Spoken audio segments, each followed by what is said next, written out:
Sekarang dia diulangi lagi nyebut namanya. Jadi kedua pihak ini yang bergumul dan yang bicara sekarang itu yang sama, sumber yang sama, Tuhan yang sama. Demikianlah Rahel mati lalu dikuburkan di jalan ke Efratah, yaitu Bethlehem. Kasihan ya, istri yang dicintai malah mati muda, yang tidak dicintai awet tua. Ya, itu derita asmara. Lalu terjadilah pada waktu Israel tinggal di negeri itu, maka Ruben pergi dan berbaring dengan Bilha, gunde ayahnya. Nah, Ruben ini anak pertama, tapi gara-gara meniduri Bilha, gunde ayahnya, dan Israel tahu, maka dia jadi kehilangan hak kesulungan. Jadi hak kesulungan jadi Yehuda namanya. Ya, kita bisa belajar legal ground orang terpilih ya. Jadi ada orang-orang terpilih seperti Yosef, seperti Yakov yang punya banyak salah, punya banyak dosa, tapi tetap dibela. Sedangkan orang-orang yang tidak dipilih, Esau misalnya, kalau bersalah ya tidak ada toleransi, jadi berbeda. Dan faktanya Esau ini tidak bisa dekat dengan Tuhan gitu. Jadi apa ya? Jadi entah bagaimana ada unsur yang membuat Esau ini tidak dekat dengan Tuhan, tidak bisa kenal Tuhan. Makanya dalam konsep predestinasi beda dengan reform ya, yang kita anut di El-Sadik adalah predestinasi atau takdir gitu ya, takdir keselamatan itu ditentukan atau dibuktikan dengan kehendak bebasnya. Di sini Yakub terbukti dengan kehendak bebasnya dia beribadah kepada Yehuwah, Tuhannya Abraham gitu ya, bukan Tuhan lain, bukan Allah, bukan Tuhan agama-agama lain.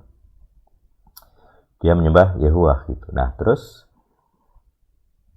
Esau tidak demikian. Sama-sama dididik oleh Ishak dalam agamanya, gitu, agamanya Yehuwah gitu. Agama leluhurnya, tapi Esau tidak bisa. Esau tidak mau, Esau memilih berkehendak bebas dengan kehendaknya untuk tidak peduli dengan agamanya gitu ya, dengan Tuhannya.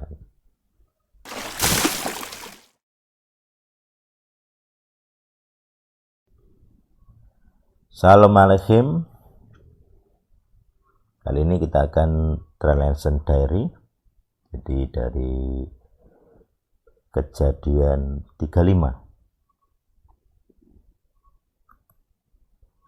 Kemudian Tuhan bersabda kepada Yakub, "Bangunlah, pergilah ke Betel dan tinggal di sana.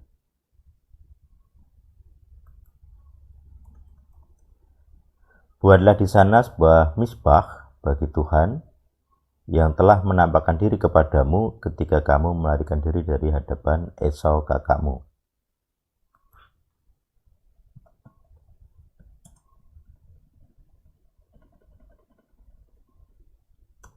Lalu Yakub berkata kepada seisi rumahnya dan kepada semua orang yang bersama-sama dengannya, "Singkirkanlah dewa-dewa asing yang ada di tengah-tengahmu dan bersihkanlah dirimu, lalu tukarlah pakaianmu.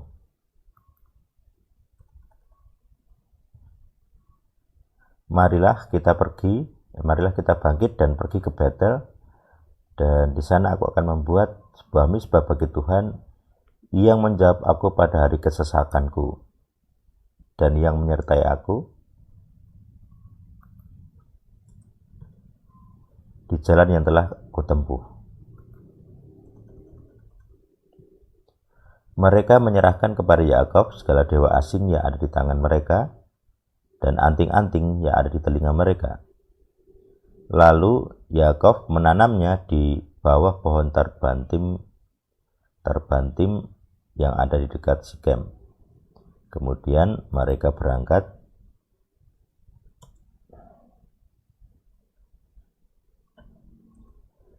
dan kedahsyatan Tuhan menimpa atas kota-kota sekitar mereka.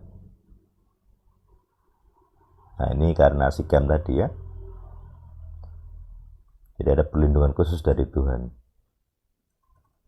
sehingga mereka tidak melakukan pengejaran terhadap anak-anak Yakob. Kan ketahuan ya, pelakunya ya Simeon dan Lewi gitu ya.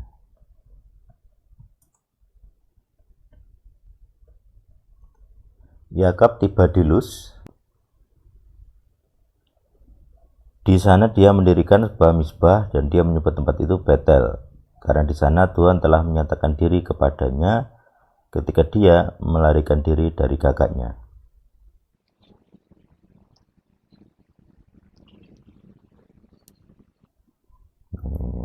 Gimana ini motong? Deborah pengasuh Ribka meninggal. Subjeknya dua kata ini, jadi susah ini. Makanya kadang lebih suka memilih yang ini, predikat dulu baru subjek ya, subjeknya banyak.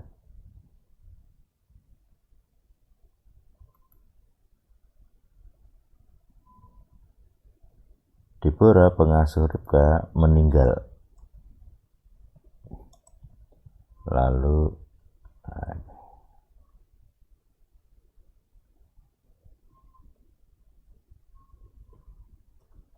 Deborah pengasuh Ribka meninggal, lalu dia dikuburkan di dataran rendah Betel di bawah pohon tarbantin, dan dia menyebut namanya Tarbantin Ratapan.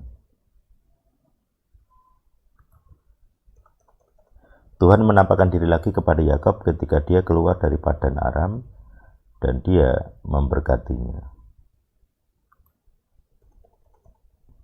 Tuhan bersabda kepadanya, namamu Yakob, tetapi ini ya,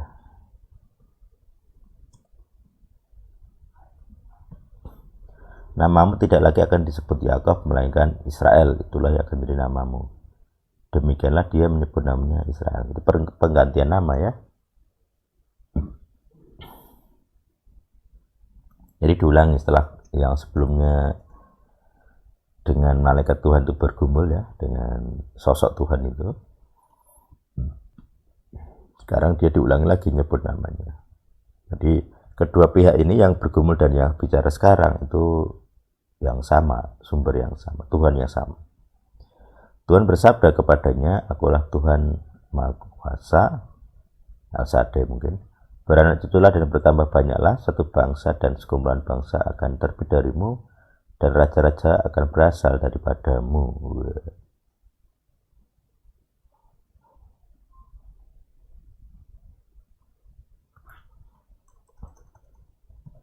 Negeri yang telah kuberikan kepada Abraham dan Ishak itu akan kuberikan kepadamu, bahkan kepada keturunanmu sudah engkau akan kuberikan negeri itu.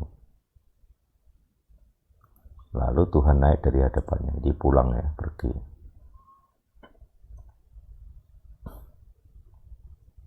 Dari tempat dia telah bersabda kepadanya. Yakob mendirikan sebuah tugu di tempat itu, tempat dia telah bersabda kepadanya, sebuah tugu batu, lalu dia menuangkan ke atasnya persembahan curahan, dan dia menuangkan minyak ke atasnya. Yakob menyebut nama tempat itu, tempat Tuhan telah bersabda kepadanya, Betel. Mereka berangkat dari Betel, dan ketika masih berjarak cukup jauh menuju Efratah, maka Rahel bersalin.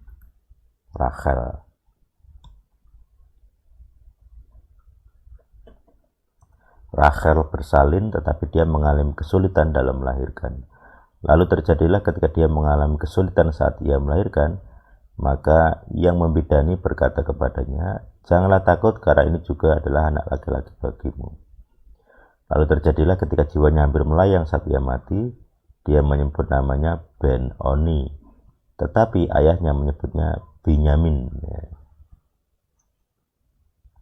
Demikianlah Rachel mati, lalu dikuburkan di jalan ke Efratah, yaitu Bethlehem. Kasihan ya, istri yang dicintai malah mati muda, yang tidak dicintai awet tua. Ya, itu derita asmara. Yakob mendirikan sebuah tugu di atas kuburnya, itulah tugu kubur Rahel sampai hari ini. Kemudian berangkatlah Israel dan mendirikan kemah lebih jauh lagi dari menara Eder. Ini menara itu menara Eder. Menara Eder itu nanti di PB ada itu. Lalu terjadilah pada waktu Israel tinggal di negeri itu, maka Ruben pergi dan berbaring dengan Bilha, gunde ayahnya. Nah, Ruben ini anak pertama, tapi gara-gara meniduri Bilha, gunde ayahnya, dan Israel tahu, maka dia jadi kehilangan hak kesulungan. Jadi hak kesulungan jadi Yehuda namanya. Pemimpin Israel jadi Yehuda. Harusnya Ruben itu. Oke. Nah, sekarang bahas silsilah ya. Anak lelaki Leah ialah Ruben, anak sulung Yakob, dan Simeon. Lalu Simeon, Lewi, nah Yehuda ini yang sulung jadinya. Isakar dan Zebulon. Anak laki-laki Rahel ialah Yosef dan Binyamin. Anak laki-laki Bilha, hamba perempuan Rachel, ialah Dan dan Naftali.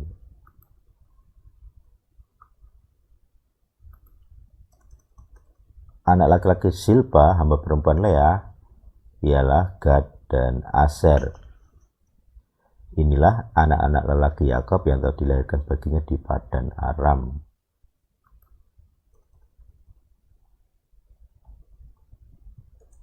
Yakob tiba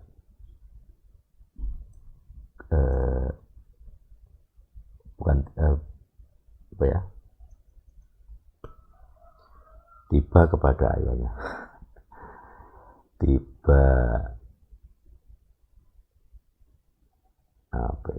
Sampailah ya, dia tiba ya, sampai kepada ayahnya.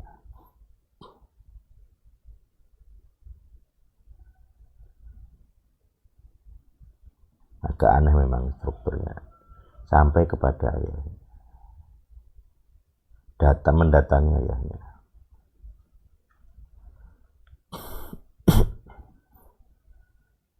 Tiba ini verb atau ini ya,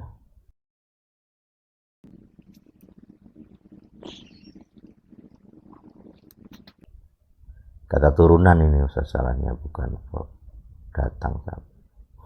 Ya bisa sih. Ya udah. Yakub tiba kepada ayahnya Ishak di Mamre di kota Arba, yaitu Hebron tempat Abraham dan Ishak menumpang. Jadi perjalanan jauh, ketemu Esau, sekarang sampai ke rumah kembali. Umur Ishak adalah 180 tahun.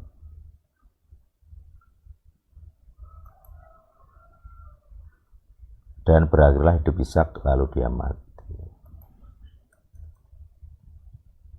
Dan dia dikumpulkan kepada kaumnya tua dan puas hari-harinya.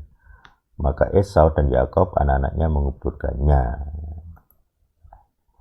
Jadi yang 35 ini khusus ini ya, pengulangan perjanjian nama ya, jadi harus ganti nama. Dari Yakob penipu menjadi pria yang didengarkan Tuhan, atau pria yang membuat Tuhan berpaling kepadanya.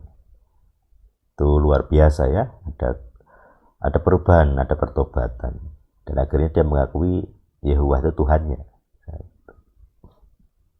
Ya, kita bisa belajar legal ground orang terpilih ya. Jadi ada orang-orang terpilih seperti Yosef, seperti Yakob, yang punya banyak salah, punya banyak dosa, tapi tetap dibela. Sedangkan orang-orang yang tidak dipilih, Esau misalnya, kalau bersalah ya tidak ada toleransi, jadi berbeda. Dan faktanya Esau ini tidak bisa dekat dengan Tuhan gitu. Jadi apa ya? Jadi entah bagaimana ada unsur yang membuat Esau ini tidak dekat dengan Tuhan, tidak bisa kenal Tuhan. Makanya dalam konsep predestinasi beda dengan reform ya, yang kita anut di El Sadik adalah predestinasi atau takdir gitu ya, takdir keselamatan itu ditentukan atau dibuktikan dengan kehendak bebasnya. Di sini Yakub terbukti dengan kehendak bebasnya dia beribadah kepada Yehovah, Tuhannya Abraham gitu ya, bukan Tuhan lain, bukan Allah, bukan Tuhan agama-agama lain. Dia menyembah Yehovah gitu. Nah, terus Esau tidak demikian.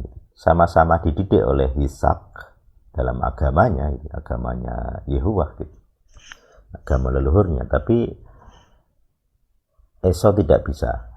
Esau tidak mau. Esau memilih berkehendak bebas dengan kehendaknya untuk tidak peduli dengan agamanya, gitu ya, dengan Tuhannya. Jadi orang terpilih ini nanti dibuktikan dengan kehendak bebasnya. Kalau Anda orang terpilih dari Tuhan, maka kehendak bebas Anda akan memilih Tuhan. Nah, akan memilih Yehovah. Kalau Anda memilih Tuhan lain, Allah misalnya, nah, Anda bukan orang terpilih. Ya, itu. Semoga kita bisa belajar dari Kejadian 35. Tuhan yang hidup bersama kita. Amin.